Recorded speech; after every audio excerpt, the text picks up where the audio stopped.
Hey, how's it going, everybody? This is Kyle from the UI Playbook coming at you with another deck profile. This time it's going to be solo leveling Demon Castle. Arguably, a lot of people are thinking this is the most hyped up and most best purple deck that has come out for solo leveling. I'm in a little bit of a disagreement, and that's okay. But with that being said, let's get on into this. As always, I tend to always start with the 0 drops, and I'm currently running a total of 8 zeros. I'm running 4 of this Han, which she states is choose one of the following. When played, draw a card and place one card from your hand to your silent, and if it's your turn, you can choose up to one character you field, and it gains 1,000 to the end of turn, has a draw trigger, and is 500 BP, produces you 1 energy.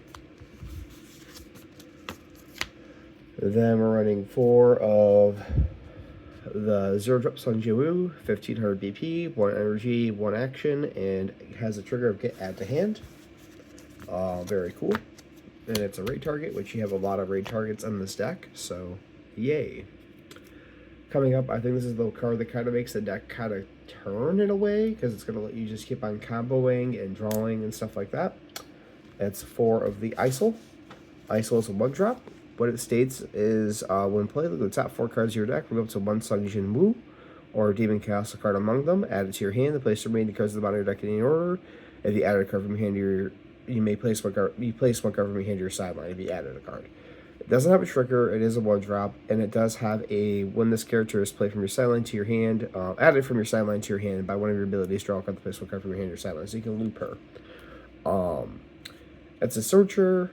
It doesn't have a trigger. It's good. It's very good though because you're just able to loop and you're able to do a lot of funny things with it. So yeah, it's a mandatory 4 of. Moving on to the 2 drops that rounds off the 1 drops. There's 4 of them. We are running 8 2 drops. Sung Yi Han. What she states, she's a 2-drop, 1 action, 3k restand, is a 3,000 BP'er, and can produce you additional energy if certain requirements are made. And what she states, if you have 10 more cards in my sideline and your sideline, this character gains an additional energy generation, so she can produce you 2 energy. And then also, when attacking on the top card of your deck, the place it on the top of the deck or put it into your sideline. And then it has this nifty ability. When this character is added from your sideline to your hand by one of your abilities, choose it to one character in your field. It gains 1,000 BP until the end of the turn. So there's a little bit of a combo with that, where you can make certain cards actually be able to meet their certain requirements and thresholds when added if you have double of them out. And that's the other thing. It's got a lot of reliance on a lot of things in your sideline and adding things to your hand. And sometimes that could just come back and backfire, but I think it's still a very strong deck, and I think this actually is a really cool effect to have. Alright, that run, and then the last 2 drop, and I think it's an absolute mandatory 4 of, by the way. And then because we're running such a low count of 0 drops, you have to run 4 of the Sung Jin Woo. It's a pseudo 0 drop while you have no other cards on the field. And then when play, look at the top card of your deck, then place the top card of your deck. You may place the top card of your deck into your sideline. It's a 3k restand and is a raid target. So yes, absolutely 4 of. Alright, so we're running 8 2 drops. Now moving on to the 3 drops, I am only running 4. And that is Wu. I don't even know how to pronounce his last name, so I will not even try to. But what he states is during your turn, if a card has been placed from your hand to your sideline by one of your abilities, or a card from your sideline has been added to your hand by one of your abilities this turn, this character gains 500. So whenever you pitch something from your hand or grab something from your sideline to your hand, he gains 500 BP. And has, when played, draw a card, one card, put one card from your hand to your sideline. So he automatically can become a 4k. So yeah. Triggers himself, so if you used his effect and then had another one out already active, it triggers him. So yes, and yeah, it's a draw card. And life. So yeah. Rounding things off, we're running 2 the Johi Lee. What she states is choose one of the following. She produces you 2 energy. So she's a 2k BP'er and has a 3k restand and costs 2 actions to play. But when played, choose one of the following. You can either draw 2 cards or draw a card that adds 1 character with 3 or less energy and no affinities from your sideline set to your hand. So she can grab back almost everything in your deck because it does not have an affinity. And or it could just net you 2 cards. So yeah, very good, very good. So that rounds out the 3 drops. We're only running 4. Moving on to the 4 drops of the deck, we're running 4 of this Cha. This is a very good loop card that the deck could produce and play out constantly, and also is a good card in general. It's also your color trigger of the deck. So what she states is, when this card is added from your sideline to your hand by one of your abilities, we play it with fulfilled energy from your hand set to resting onto your field. If you added this card from your sideline to your hand with an ability of Sung Jin Woo active instead, if you have 10 or more cards on your side, this character gains this character cannot be blocked by a character with 4,000 or more BP. So she becomes an unblockable character, can come into play active, and at any given point, if she is added from your sideline to your hand, she can be set to the field automatically rested, at least bare minimum. And then when played, place up to one card from the top of your deck in your sideline and color trigger, which arguably I think purple has one of the best color triggers in the game. What it does is play up to one purple character, 2 or less energy required, and 1 AP from your sideline sets active on your front line. Does it say front line? Yes, it does. Front line. Okay. Yep, I think it's one of the most busted ass color triggers you could ever have in the game. So yeah, and being on a body that can keep on coming back, even better. All right, moving on. I am running 4 of the raid 4-drop Sung Jin Woo. What it does is you can raid on top of the Sung Jin Woo. It's raid, so in your life you could raid him, and he's a 4K plus. Only costs 4 in 1 action. But what he does is, when played, draw a card, then you can place 1 card from your hand to your sideline. If you do have to play a character with 3,000 or less BP other than the Sung Jin Woo from your sideline to your hand, prime example, you grab back the Isol, you can bring back the Han, you can grab back a lot of things and just increase this. It also has a nifty effect. When attacking, draw 1 card, then place 1 card from your hand to your sideline. Then for every 5 cards in your sideline, this character gains 500 BP until the end of the turn. So he becomes a pretty big boy out of nowhere, and I think that's a really good thing for the deck. Also, just drawing and putting cards in your sideline, helping mill, and putting things in there for certain requirements is phenomenal.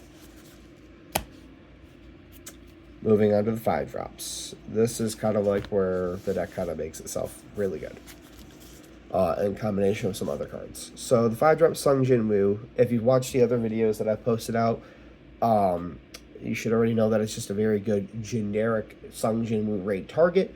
They can go into either Shadow Army or this deck, or shoot, whatever you really want to do. If you want to do a hybrid, you could even do a hybrid. I don't know how that would work, but yeah, either way. What this character states, for every 5, so when it's played, this character gains this character must be blocked by a character if able this turn to the end of the turn. So it's a force blocker. Number 1, it can raid on top of a Sung Jin Woo. And then it has a few nifty little subtext boxes. So for 1, when attacking, for every 5 cards in your sideline, this character gains 500 BP to the end of the turn. When this character attacks and wins battle, add up to one character 2,000 less BP other than Sung Jin Woo from your sideline to your hand. For every 5 cards in your sideline, add 500 to the BP range of the character you added to your hand with this ability. So at a certain point, once you're at like 20, number 1, he's going to be at 6K, which also makes really good notice of that effect on top.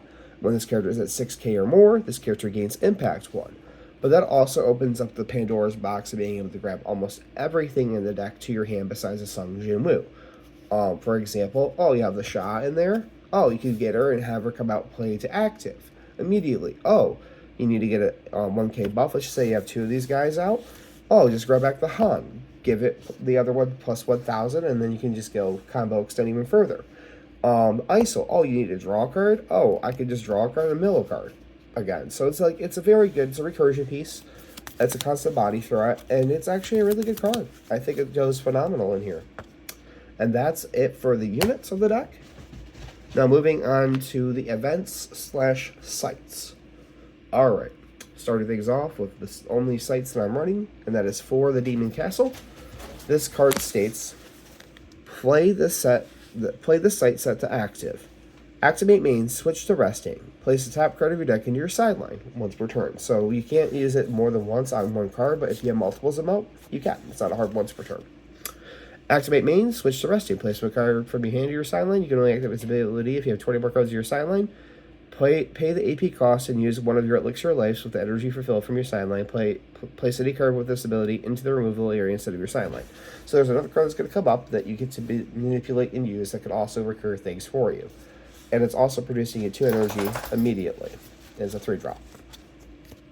Alright, running off to that card that was just brought up, Elixir of Life. Elixir of Life is a very bonkers card. It states add up to one character with 4,000 or less BP from your sideline to your hand, and then you get to draw a card. Also has a draw trigger. So that could get you back your Sung Jin Woos. Anything unlike, the Sung Jin Woo, this has no restriction. He could grab back a Sung Jin Woo itself or whatever you need in order to continue the game. Very, very, very, very, very good. Very good. Very good. You just need 2 of it though. Alright, so that rounds that off. And then let's move on to our special choice. Our special choice is for Mutilation. Mutilation states, special, choose one character in your opponent's front line to silence, so it's triggered from your life. It's a 4/1. And then when it does from your hand, it says choose one character with 3,000 or less BP on your opponent's front line and silent. If a Sung Jin Woo is on your field, 5,000 BP instead. I think it just goes very well into this deck. As much as I would like to try it in the other, I don't think it really has a home in the other Shadow Army Affinity deck, considering what the deck is trying to do. Alright. And then for the last 4 cards of the deck, we are running 4 Arise. It's our final, so if it's the last card of your life, you take the top card of your deck, put it into your life. Also, while in hand, if you're on 1 BP, you basically, if you spend 1 BP AP, you get to pay out, you get to restand 2 AP. So yeah, phenomenal card. And with that being said, the UA Playbook is signing out.